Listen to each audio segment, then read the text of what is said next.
selamat datang di podcast PSL Koridor, sebuah podcast yang membahas berbagai ilmu pengelolaan sumber daya alam dan lingkungan. Bersama saya Drusela Diahati dan salah seorang narasumber kita nih di episode kali ini yang sudah sangat mencintai, meresapi dan mengetahui berbagai seluk-beluk mengenai air tentunya. Bersama kami di sini yaitu Prof. Hadi Susilo Arifin selaku peneliti Urban Water Resilient dan juga ketua program magister PSL Sekolah Pascasarjana IPB University. Apa kabar, Prof? Baik Mbak Dru, apa sehat kabar nih ya, juga? Prof ya? Alhamdulillah dong. Sehat Sudah mau dan selesai afiat. nih pandemi ini ya. Mudah-mudahan Amin. segera selesai, amin. Kangen nggak, Prof, ngajar di kelas? Aduh, benar-benar saya pengen sekali ngajar di depan kelas dengan para mahasiswa, bahkan kan kita sering ke lapangan jadinya ya. Iya. Nah, sekarang dengan adanya pandemi terpaksa sementara online, tapi kadang-kadang juga ketemu dengan para mahasiswa. Yang pasti kangen banget ya, karena di PSL Tentu. banyak hal-hal menarik sih selama saya bersekolah di situ juga sih. Ya, Mbak Dru kan dari PSL juga. Tetap ya. Iya. Prof, saya mau mengucapkan nih selamat Hari Air Sedunia, Prof. Iya, kita ucapkan Hari Air Sedunia pada 22 Maret 2022. Ini yang ke-30 ini. Oh, ke-30 ya? Iya. Wah, lagi ininya nih, kayaknya aktif-aktifnya nih 30 nih. Betul, kan 30 itu remaja dewasa. Remaja dewasa ya, harus aktif ya. Betul. Gimana nih, Prof, kalau kita mendengar kata air, apa sih yang terlintas di benak Prof Hadi sendiri? Iya, saya sendiri kebetulan dari tahun 2010 ya, mulai meneliti air. Kenapa? Karena air adalah sumber kehidupan.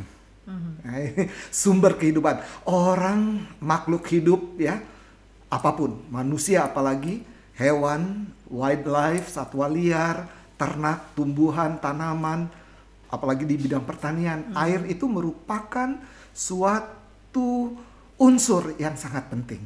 Jadi disitulah kita ingin memperingati Hari Air Sedunia karena sebagai sumber kehidupan. Prof, di tahun 2022 ini, Prof, bagaimana sih melihat air dan lingkungan sendiri gitu ya? Apakah ada yang berbeda mungkin di tahun-tahun sebelumnya? Iya. Treatmentnya kita terhadap air sendiri yang merupakan sumber kehidupan itu ya, Prof, sebenarnya. Iya.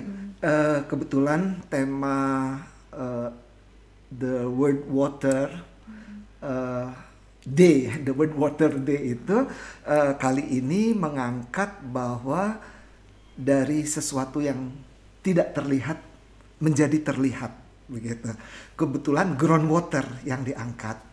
Jadi ini sangat menarik ya, karena air tanah atau groundwater ini biasanya kan banyak dimanfaatkan untuk kebutuhan masyarakat ya. Kalau kita tahu biasanya dalam bentuk sumur, tapi industri juga. Kemudian dalam skala luas ya, banyak juga yang menggunakan groundwater. Tapi kita lihat sebenarnya selain groundwater itu kan ada surface water, air permukaan ya. Nah, dalam konteks ini kalau saya untuk mendapatkan sumber air yang berkelanjutan yang bisa diakses oleh kita semua. Artinya bisa diakses itu bisa mendapatkan suatu ketahanan air. Water security ya. Nah, harusnya keduanya. Jadi groundwater dengan surface water, air tanah dengan air permukaan, ini harus dikelola dengan baik, dimanfaatkan dengan baik. Itu poinnya. Nanti bagaimana groundwater tersedia diimbangi dengan air permukaan tersedia. Misalnya saja untuk suatu kebutuhan pertanian, bahkan ya dalam konteks irigasi itu lebih banyak menggunakan air permukaan. Tapi manakala musim kemarau kekurangan, kan sering tuh petani-petani lalu nyedot dari sumur ya, mengambil air. Nah begitu juga di perkotaan, misalnya saja PDAM, perusahaan daerah air minum, mostly mereka memanfaatkan air permukaan. Karena apa? Air tanahnya kalau bisa ya dipakai untuk individu ya, orang-orang yang belum mendapatkan pelayanan air bersih atau air minum dari PDAM, mereka bisa buat sumur dan sebagainya. Tapi beberapa case kan kadang-kadang kita punya problem di air tanah itu manakala tadi misalnya perusahaan besar industri menggunakan air tanah dengan sumur artesisnya, itu yang perlu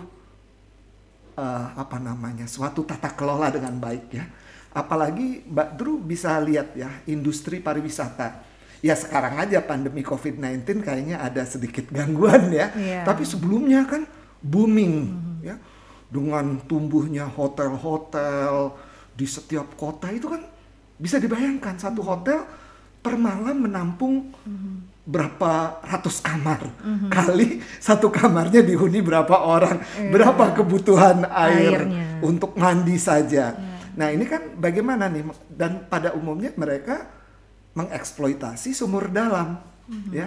Nah ini yang harus ke depan ya dalam konteks Hari Air Sedunia ini, supaya groundwater atau air tanah itu tetap tersedia, tidak lagi invisible, tapi visible gitu, ya, making invisible groundwater become visible. Tapi sebenarnya seberapa penting sih Prof dari groundwater itu sendiri? Karena sebelumnya kan invisible gitu ya, terus kita melihat kita mendorong bagaimana caranya itu menjadi yang visible dan harus diperhatikan gitu. Sebenarnya seberapa penting sih itu dalam kehidupan kita sehari-hari, terutamanya Prof? Iya, kalau dari kenyataannya bahwa keberadaan groundwater tadi ya kita sudah sampaikan bisa diberdayakan, dieksploitasi menjadi berbagai macam aktivitas, salah satunya untuk kehidupan ya. Nah apabila dia tidak ada, berarti rongga-rongga di dalam bumi kita itu kan akan kosong gitu, ya. Misalnya overexploited gitu, sehingga bisa saja yang paling berbahaya terjadi land subsidence, ya, dia akan turun. Nah ini kalau sudah turun berarti akan membahayakan, terutama di perkotaan ya, gedung-gedung high rise building dan sebagainya. Di lain pihak juga, terutama Indonesia ini kan negara kepulauan nih, archipelagos, pulau-pulau kecil juga banyak. Ya katakan pulau besar juga, kota-kotanya kan justru kota pantai. Lihat Jakarta, Cirebon, Semarang, Surabaya, kemudian kita ke Sumatera juga kota-kota pantai banyak. Nah apabila groundwater ini tidak tersedia karena macam-macam penyebab, intrusi air laut juga bisa masuk kan. Apalagi misalnya nih buffer di kawasan pantai, hutan mangrove-nya rusak gitu ya.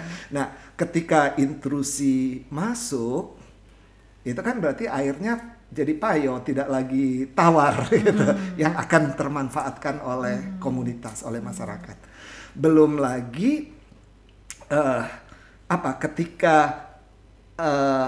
intrusi masuk, berarti air asin yang akan masuk, bisa gedung-gedung yang menggunakan beton di groundnya itu kan bisa korosif. Nah ini betapa bahayanya kalau groundwater itu tiada.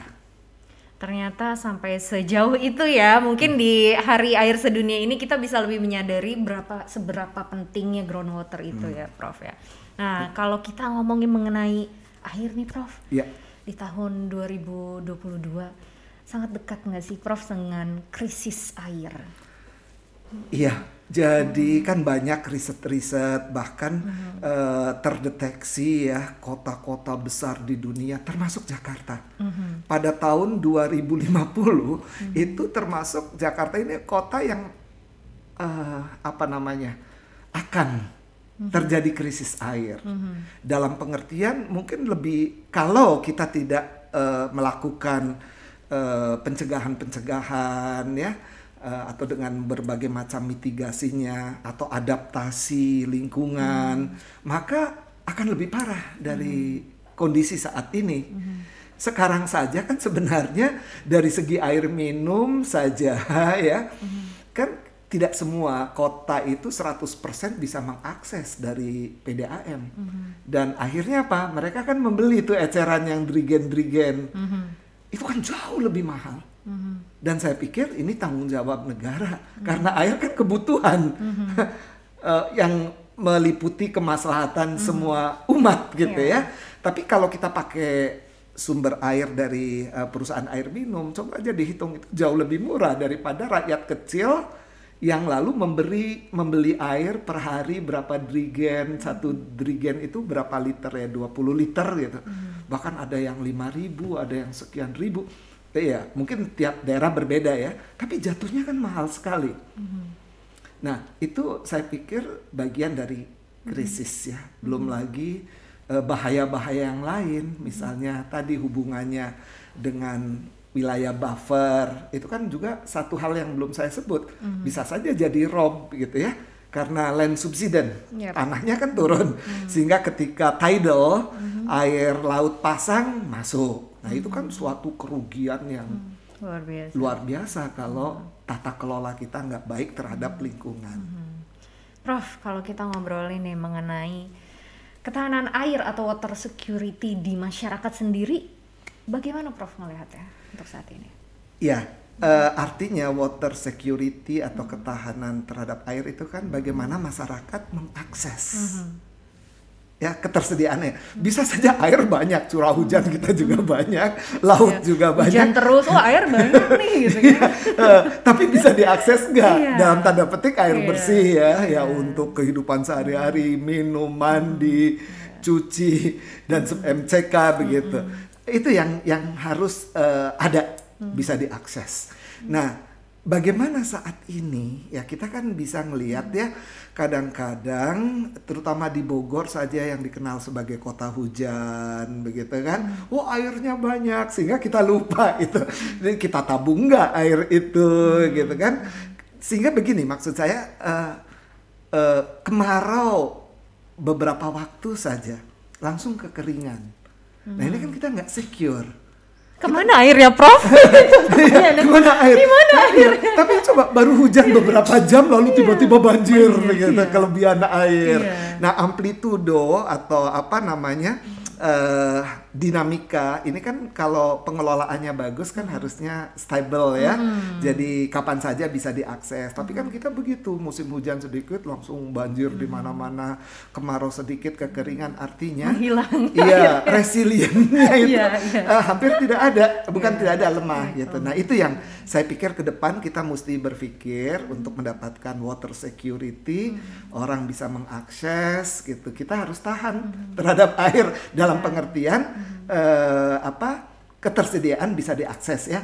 Nah itu harusnya bisa dilakukan dengan pengelolaan lingkungan yang lebih baik, tapi bukan semata-mata aspek biofisik, infrastruktur, tapi habit dari komunitas. Habit itu ini salah satu kata kunci ya, Prof, betul. Ya. Dan bagaimana juga masyarakat melihat air itu sebagai sesuatu yang itu sumber kehidupan yang memang harus kita lestarikan juga. Betul. Sehingga misalnya saja kita membuat sumur resapan, itu kan suatu memanen air ya. Sumur resapan ya bisa dengan dalam skala makro, skala meso. Nah, kalau habit berarti kan skala mikro, skala keluarga. Bagaimana masyarakat bisa, kan ada gerakan biopori gitu. Tapi kan kadang-kadang gerakan ini hot banget tapi menghilang. Nah, itu harusnya kan terus. Trennya itu berkelanjutan ya, Prof ya. Atau dalam pengertian memanen air ya, rainwater harvesting.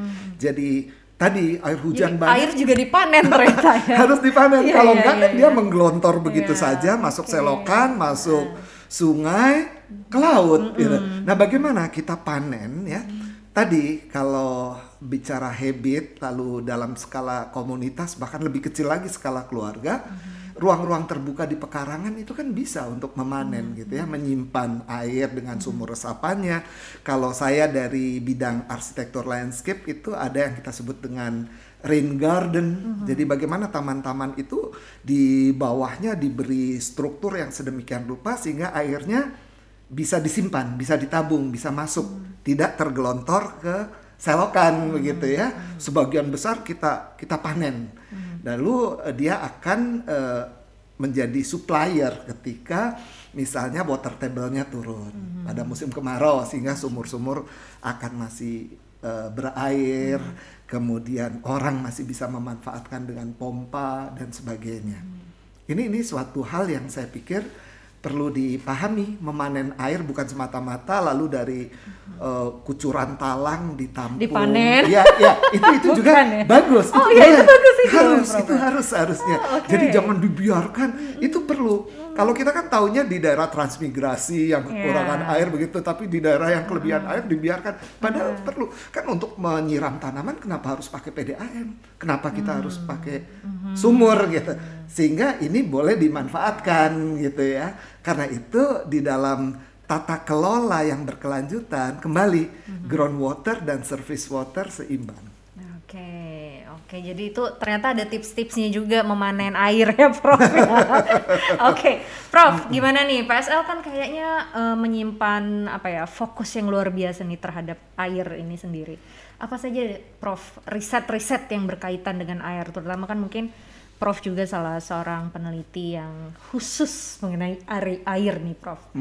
Riset-riset apa aja yang sudah dilakukan PSL? Ya tentu sendiri? Bukan hanya saya ya, banyak peneliti-peneliti, dosen-dosen PSL juga yang memberi perhatian pada riset air untuk program master maupun program doktor.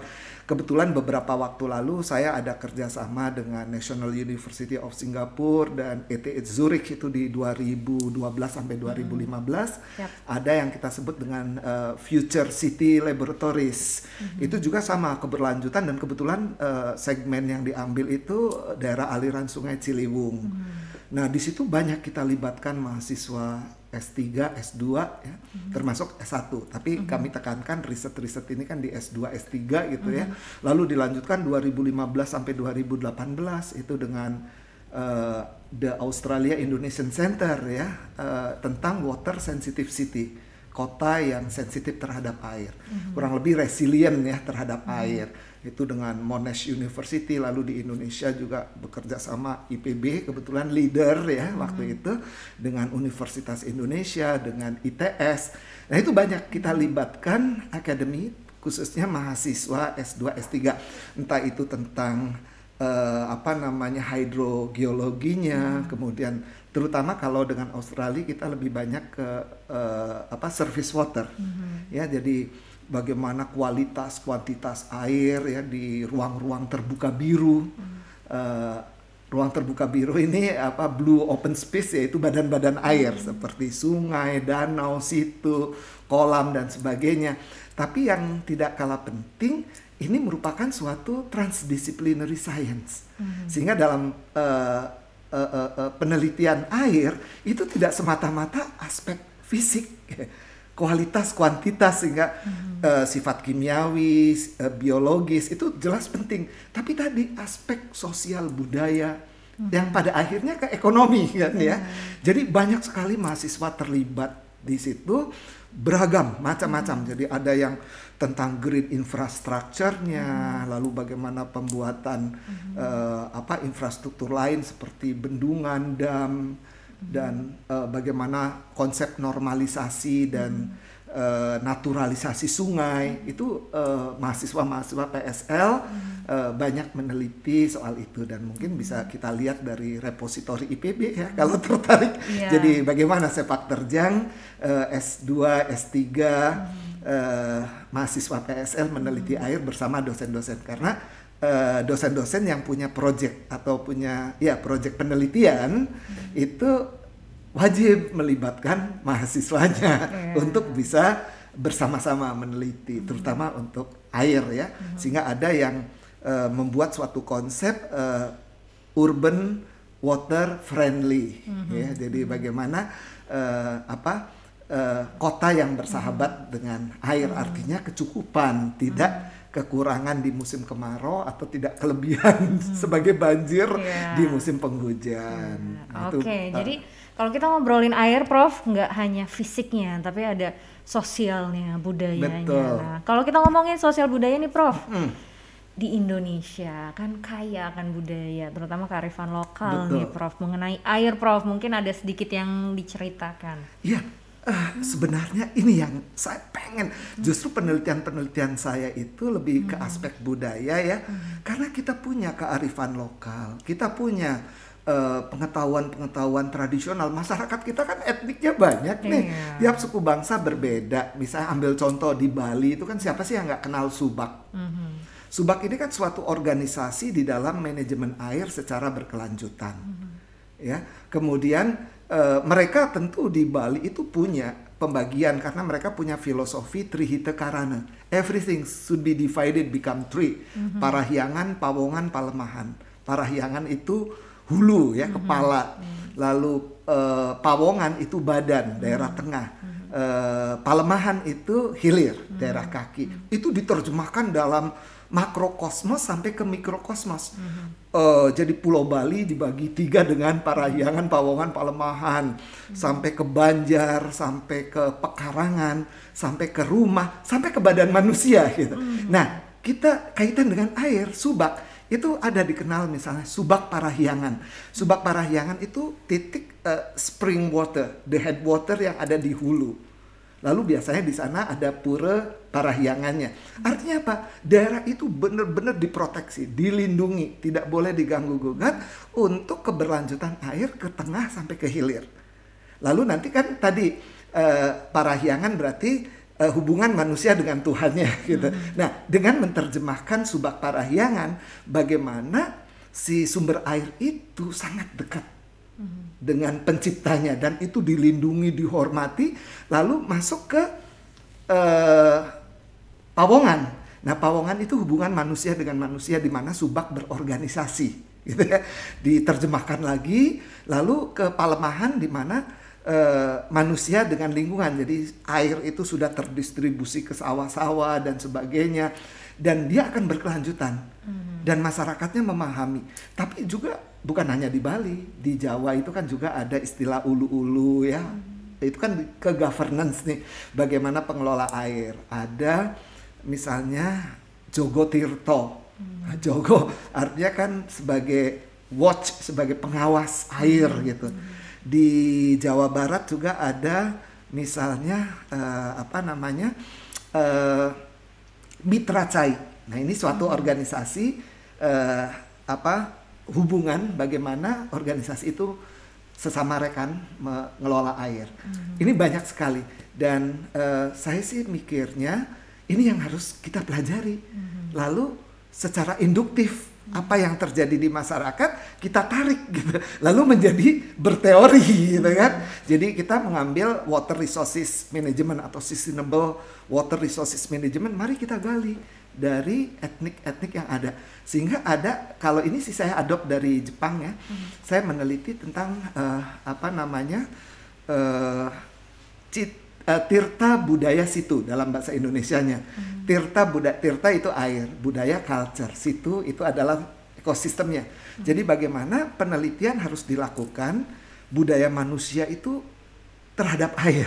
Apa sih penghormatan kita? Jadi jangan sampai menjadi water behind landscape.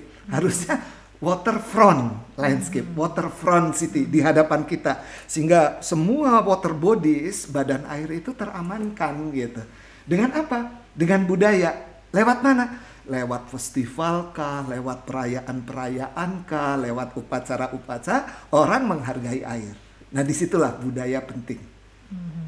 Oke, nah hal itu juga menyadarkan kita bahwa sebenarnya sejak zaman dahulu kala ternyata air itu sudah sangat diagungkan oleh masyarakat Indonesia, terutama dalam budaya ya Prof ya. Iya. Dan banyak sekali ternyata hal-hal yang berkaitan dengan air yang bisa dipelajari terutama di PSL ya Prof ya. Alhamdulillah, mestinya semangatnya ke situ ya. Itu baru dari unsur satu unsur abiotik air. Iya, baru air, pengelolaan sumber daya alam tuh luas sekali ya Prof. Luas dan menarik. Dan menarik sih. Iya. Oke Prof, terakhir nih untuk menutup perbincangan kita di segmen pertama ini Prof. Dalam rangka Hari Air Sedunia, apa yang ingin disampaikan? Ya, Mbak Drew dan kawan-kawan pemirsa podcast ya, ini suatu momentum yang baik kita merayakan Hari Air Sedunia dan bagaimana air tanah atau groundwater yang invisible menjadi visible. Artinya, mari kita mulai dari diri kita sendiri. ya, dari diri kita sendiri, di lingkungan kita, bagaimana kita memanfaatkan air sehemat mungkin, seefektif mungkin, dan memberlakukannya sebagai sumber kehidupan. Jadi janganlah cemari water bodies dengan membuang sampah sembarangan, dengan menjadikannya MCK. Bahkan banyak ya komunitas kita yang tidak punya septic tank, pipa-pipanya langsung masuk ke dalam air. Nah, meskipun itu air permukaan ya, tapi kan menjadi suatu pencemaran. Barangkali itu mudah-mudahan kita sadar bahwa air adalah sumber kehidupan. Oke, Prof, terima kasih banyak atas waktunya nih, Prof. Banyak sekali hal-hal yang menarik Sama-sama, yang telah Mbak dibahas Dru. oleh Prof. Hadi Susilo Arifin. Dan kita akan bertemu di segmen selanjutnya, masih ngobrolin tentang air nih. Tetap di PSL Koridor. Halo, saat ini Sekolah Pascasarjana IPB University sedang membuka pendaftaran bagi mahasiswa baru. Ayo, kita masuk ke program studi ilmu pengelolaan sumber daya alam dan lingkungan, baik program magister atau program doktor, kelas reguler atau juga kelas khusus. PSL IPB, Inclusivity, Resiliency, and Sustainability.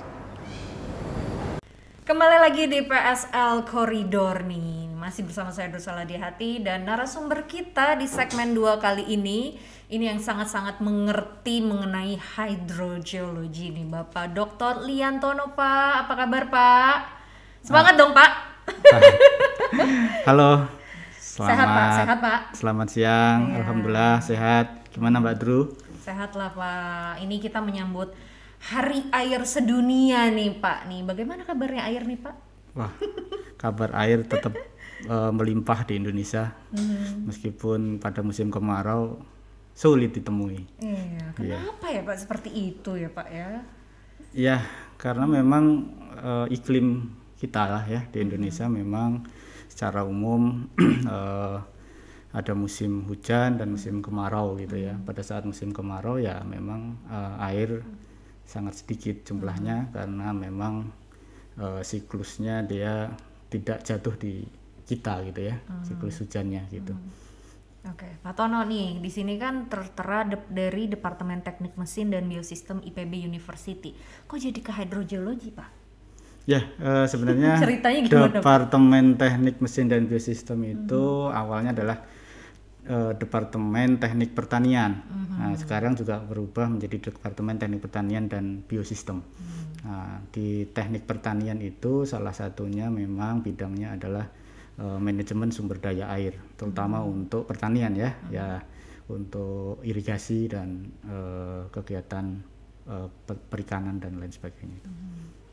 Pak, kalau kita ngomongin air nih, temanya nih di Hari Air Sedunia kali ini, groundwater making the invisible visible nih, Pak. Bagaimana, apa sih, Pak, sebenarnya groundwater itu, jenis groundwater tuh apa aja sebenarnya, Pak? Ya, oke. Ya, tadi kan groundwater making the invisible, berarti memang groundwater itu invisible. Kenapa dia dibilang invisible, Pak? Karena tidak terlihat, karena di bawah tanah gitu. Okay. Makanya dibilang groundwater, di bawah tanah. Memang dari sisi dianggap tidak terlihat, orang tidak menganggap apa-apa di situ, tapi namun sebenarnya visible karena sebenarnya setiap hari digunakan. Tapi itu tidak nampak. Jadi orang tidak merasa bahwa groundwater itu penting gitu ya sebenarnya. Dekat tapi tidak nampak gitu Ya, tidak nampak, dipakai tapi juga merasa nggak memakai gitu. Ya, karena dianggap sebagai sesuatu yang ya sudah ada di bawah, tinggal diambil begitu saja gitu. Padahal di situ ada proses jenis-jenis groundwater tadi ya, groundwater dangkal, yang kalau misalnya lebih simpelnya kita anggap bikin dua saja gitu ya, dangkal dan dalam. Nah, yang dangkal itu sebenarnya kalau dia ada di sekitar kita dan pengisiannya langsung dari air hujan masuk ke tanah, kemudian bisa langsung diambil lagi. Nah, itu sebenarnya yang dangkal. Kalau dalam itu prosesnya sangat panjang, bisa puluhan tahun, bisa 30 tahun. Ya.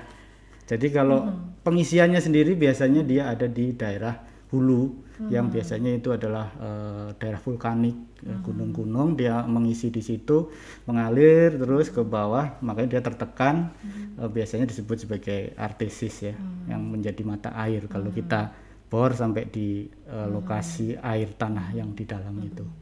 Itu sebenarnya kenapa air tanah dalam ini yang posisinya lebih rentan ya dari penggunaan dibandingkan air tanah dangkal. Karena kalau air tanah dangkal tadi siklusnya setiap tahun ada. Jadi hujan masuk ke tanah, kemudian bisa diambil langsung, hujan lagi masuk, ya itu yang sering dipakai oleh masyarakat.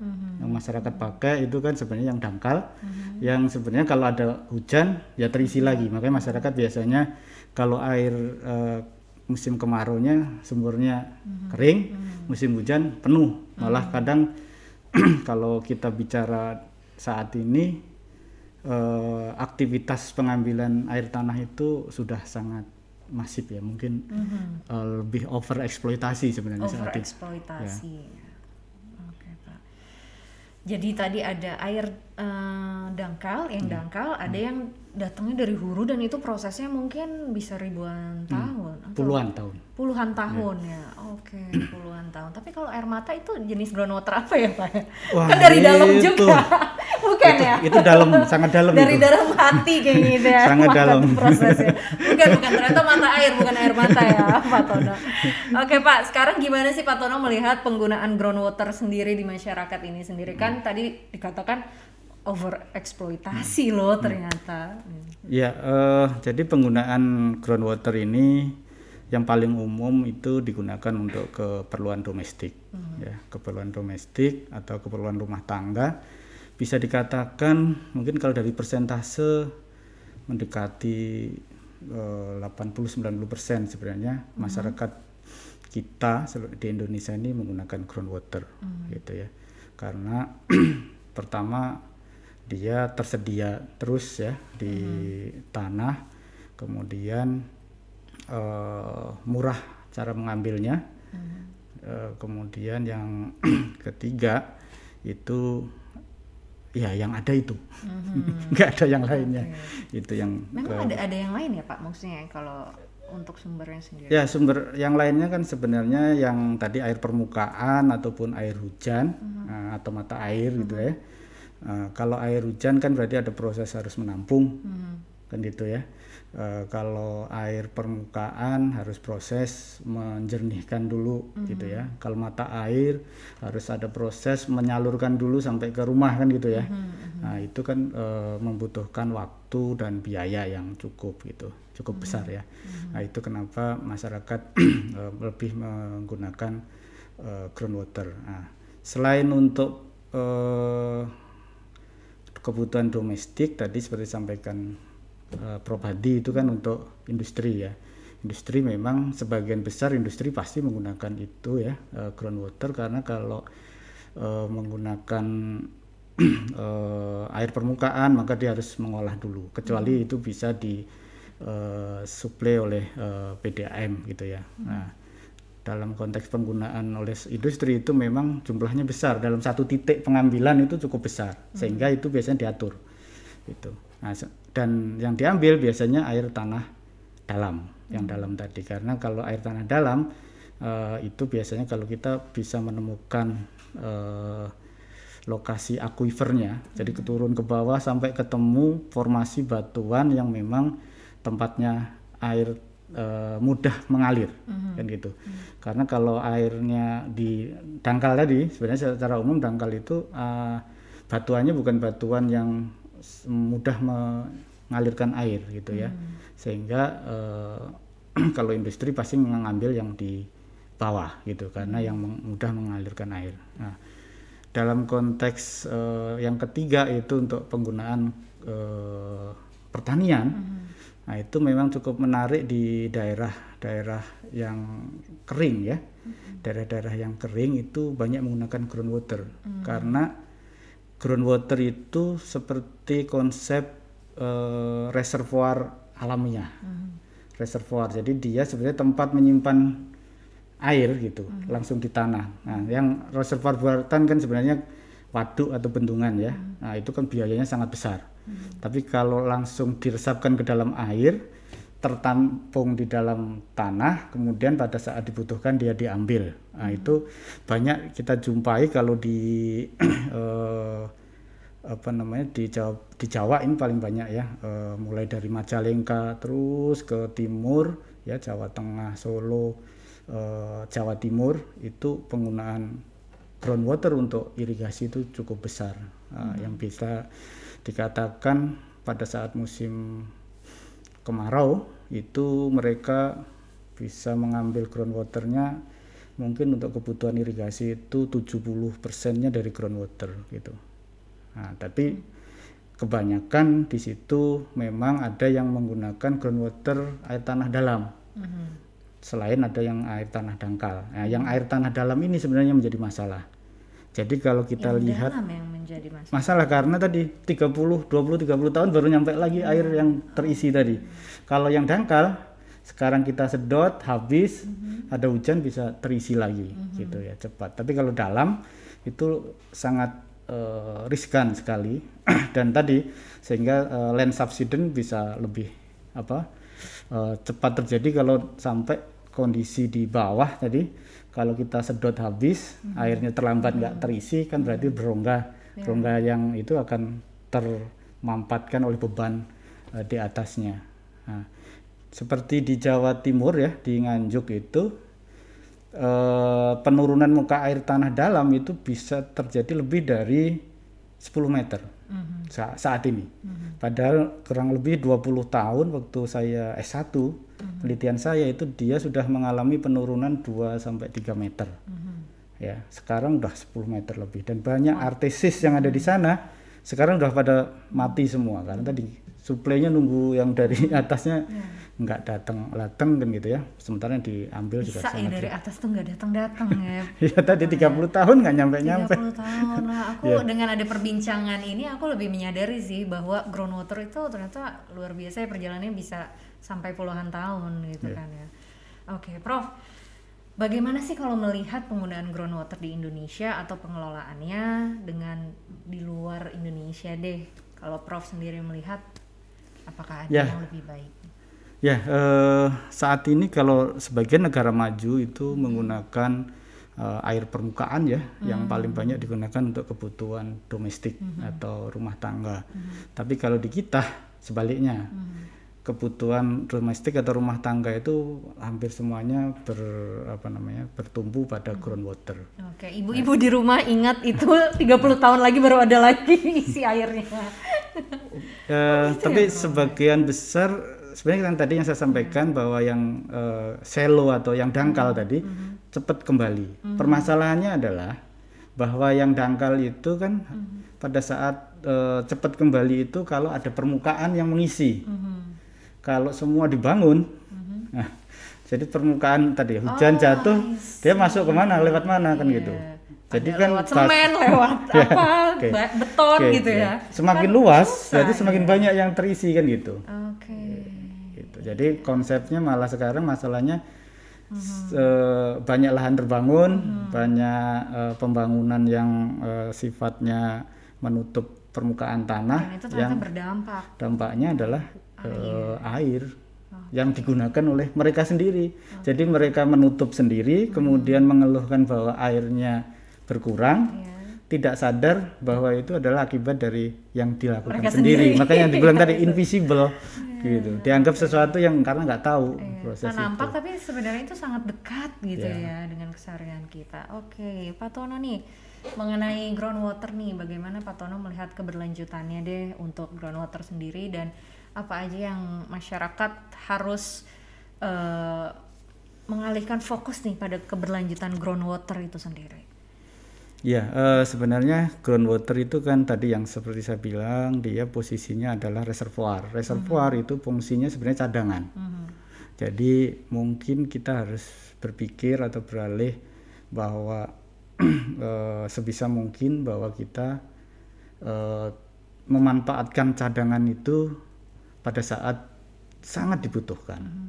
Nah, Sementara pada saat-saat tertentu yang lain sebenarnya kita menggunakan yang tidak dicadangkan, yaitu air permukaan. Air permukaan itu kan tidak dicadangkan, dan dia kalau dibiarkan juga akan terbuang atau kembali ke laut. Nah, selama itu bisa kita manfaatkan yang air permukaan, maka sebaiknya digunakanlah air permukaan itu. Nah, sehingga tadi ya, keperluan domestik harusnya ke depan memang berpindah ke arah sana, sehingga perusahaan daerah air minum atau perusahaan-perusahaan penyediaan air yang menggunakan air permukaan itu memang perlu didorong untuk mensuplai ke seluruh rumah tangga yang ada di Indonesia. Oke, Pak Tono nih, dalam rangka menyambut Hari Air Sedunia, ada hal-hal yang ingin disampaikan nggak ke teman-teman di rumah mengenai air? Ya, tadi ya, jadi yang groundwater itu adalah invisible, tidak terlihat, kita menjadi tidak begitu care gitu ya, bahwa itu selama ini kita manfaatkan, kita ambil gitu ya, maka perlulah kita berpikir bahwa yang visible-nya itu kan kita pakai terus, itu visible gitu ya. Nah, sehingga supaya dia selalu tetap ada visible di tempat kita, maka pengisiannya itu harus selalu diperhatikan. Pengisiannya artinya adalah bahwa kita menjaga ruang-ruang terbuka hijau ya, memperluas daerah-daerah resapan, bukan malah kita tutup semuanya menjadi semen dan yang lapisan-lapisan yang tidak bisa ditembus oleh air gitu ya. Nah, itu menurut saya sebaiknya semakin dikurangi dan diperluas untuk daerah-daerah menjadi bisa mengisi air tanah dengan mudah gitu. Ya, salah satunya sebenarnya lubang biopori itu ya, salah satu hal yang bagus, tapi kalau itu dilakukan hanya beberapa orang ya nggak cukup itu, tapi harus semuanya ya melakukan hal yang sama. Jadi permasalahan air bukan hanya permasalahan 1-2 orang aja, tapi permasalahan kita bersama ya Pak ya. Oke Pak Tono, terima kasih banyak nih atas ilmunya yang luar biasa. Ternyata banyak hal yang bisa kita dapat dari bincang-bincang bersama Pak Tono tadi. Salah satunya adalah hal yang mengagetkan bahwa perjalanan air tuh bisa sampai puluhan tahun loh, bisa terisi lagi, baru bisa terisi lagi. Jadi sebaiknya kita lebih menghargai dengan keberlanjutan air ke depan. Oke, Sobat Pasca, sampai bertemu di episode podcast PSL Koridor selanjutnya. Oke.